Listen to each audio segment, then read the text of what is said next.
Hi friends, உங்கள் எல்லாருக்கும் வணக்கம். உங்கள் ட்ரீம் சேனல் நந்தினி பேசுகிறேன். இன்றைக்கி நம்ம வீட்டில் என்ன செய்ய போகிறோம்னா பானிபூரி செய்ய போகிறோம். பிள்ளைங்க 2 நாளாக கேட்டுட்டு இருந்து என்னால் செய்ய முடியல. இன்றைக்கி செய்யலான்னு இருக்கிறேன். வீடியோ ஸ்கிப் பண்ணாமல் பாருங்கள். வாங்க வீடியோக்குள்ளே போகலாம். இப்போ நம்ம பானிபூரிக்கு தண்ணி செய்யணும். பானிபூரிக்கு தண்ணி போடுவாங்க. அது 3 பச்சை மிளகாய் போட்டிருக்கேன், 4 பல் பூண்டு, 4 பல் இஞ்சி, புதினா, லைட்டாக புளி போட்டிருக்கேன். இதில் கொஞ்சோண்டு கொத்தமல்லி, இது எல்லாத்தையுமே போட்டு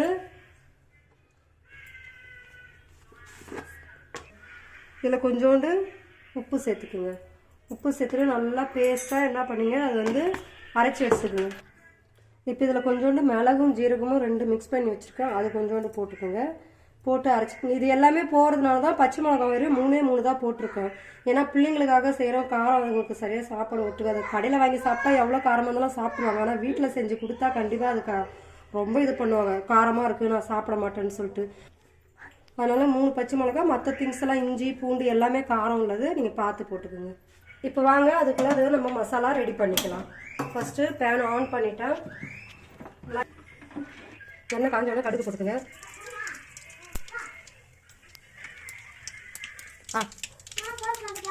இப்போ கடுகு பொரிஞ்சிச்சு. இப்போ வெங்காயம் போட்டுக்கணும்.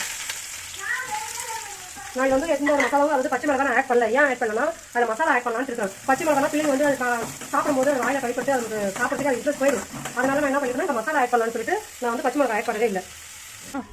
இது ரொம்பலாம் பொன்னிறமெல்லாம் வளர்க்க தேவை, லைட்டாக இருந்தால் போதும். ஏன்னா சில பேர் என்ன பண்ணுவாங்க, உருளைக்கிழங்கு அப்படியே வச்சு அதிலே ஆனியன் பச்சையே கட் பண்ணி போட்டு எல்லா மசாலா போட்டு பிசைஞ்சுக்குவாங்க. நான் அந்த மாதிரி வேண்டாம், சரி எண்ணெயில் பொறிச்சு இந்த மாதிரி வளர்க்கி பண்ணலாம்னு சொல்லிட்டு நான் இந்த ஐடியா பண்ணிட்டுருக்கேன். அதனால ரொம்பலாம் வெந்துருக்கணும், சும்மா லைட்டாக இருந்தால் போதும். இப்போ நீங்கள் என்ன பண்ணுறீங்கன்னா, நான் உருளைக்கிழங்கு வேக வச்சு நல்லா மசிச்சு வச்சுருக்கேன். இப்போ அந்த உருளைக்கிழங்கு நம்ம இதுக்குள்ளே ஆட் பண்ணிக்கலாம். இப்போ இதை என்ன பண்ணணும்னா, நம்ம கொஞ்சம் லைட்டாக உப்பு சேர்த்துக்கணும். ஆல்ரெடி உருளைக்கிழங்கு உப்பு சேர்த்துருக்கேன், அதனால லைட்டாக உப்பு சேர்த்துட்டா போதும். நான் ஆனியன் சேர்க்கணும். இப்போ அதுக்கு தேவையான நம்ம மசாலா ஆட் பண்ணிக்கலாம். இப்போ இதில் தனி மிளகாய் தூள் அது கொஞ்சம் ஆட் பண்ணிக்கிறேன். அதுக்கப்புறமா கரம் மசாலா ஆட் பண்ணிக்கிறேன் 1 ஸ்பூனு. நெக்ஸ்ட் தனியா மசாலா, தனியானா கொத்தமல்லி பவுடர், அது ஆட் பண்ணிக்கிறேன். அப்புறமேட்டுக்கு கொஞ்சம் மஞ்சள் தூள் ஆட் பண்ணிக்கிறேன். இது ஜீரக பவுடர், அது கொஞ்சம் ஆட் பண்ணிக்கிறேன். எல்லா மசாலாவும் நம்ம ஆட் பண்ணிட்டோம். இதுக்கு நம்ம என்ன பண்ணணும், நல்லா அழகாக கிண்டி விட்டுருங்க. எல்லாம் மிக்ஸ் ஆகிற மாதிரி கிண்டி விட்டுருங்க. இப்போ நல்லா எல்லாமே மிக்ஸ் ஆகிற மாதிரி நம்ம கிளறி விட்டுக்கலாம்.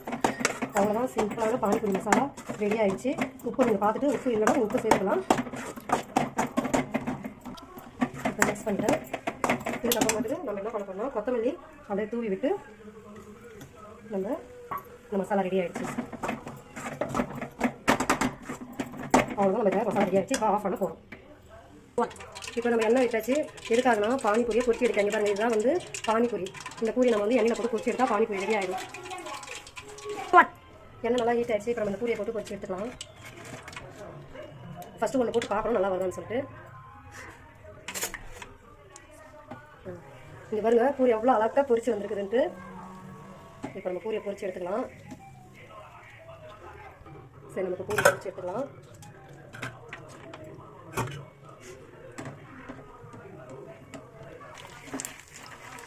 இப்போ எவ்வளோ அழகாக பொரிச்சு வருதுல்ல.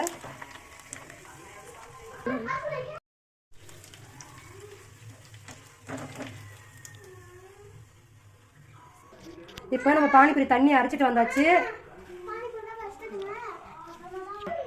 நம்ம பானிபூரி தண்ணி ரெடி பண்ணியாச்சு. ஆனால் அது அவ்வளோ பேஸ்டாலாம் இருக்காது. அதனால் நம்ம என்ன பண்ணோம், வடிகட்டி வச்சு ஃபஸ்ட்டு அந்த தண்ணியை நல்லா வடிச்சிக்கணும். சின்ன வாட்டி பத்திரம் நான் பெருசில் இது பண்ணிட்டேன். இப்போ நான் வடிகட்டுறோம், பார்த்துக்கோங்க. இந்த மாதிரி எல்லாமே நம்ம என்ன பண்ணணும், ஃபில்டர் பண்ணிக்கணும். அடியில் கொஞ்சம் இருக்குது, அது நல்லா கரண்டி விட்டு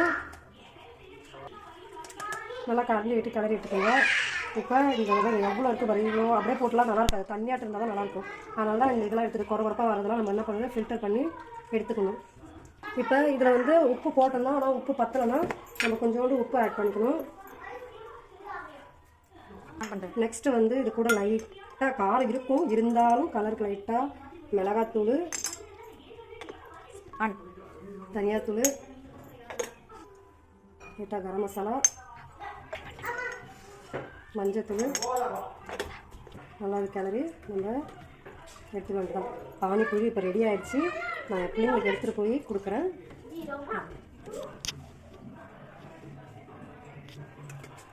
பாருங்க பானிபூரி எல்லாம் ரெடி ஆயிடுச்சு. நாங்கள் எடுத்துகிட்டு போகிறோம். பாருங்க பானிபூரி ரெடி ஆயிடுச்சு. இப்போ எங்கள் வீட்டுக்காரரு பசங்களுக்கு அதை எடுத்து பண்ணி வாங்கி கொடுக்குறாரு. கடையில் வாங்கி ரெகுலராக சாப்பிடுவாங்க. இருந்தாலும் இப்போ வீட்டில் செஞ்சு கொடுக்கும்போது அவங்களுக்கு அவ்வளோ ஒரு என்ஜாய்மெண்ட்.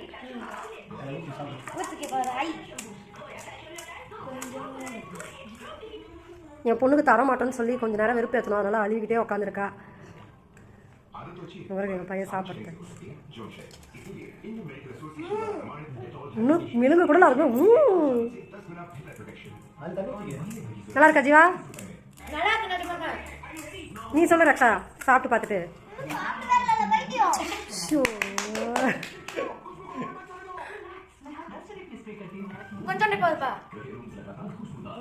இதான் உன் அப்பா சாப்பிட்டு பார்க்கட்டும்.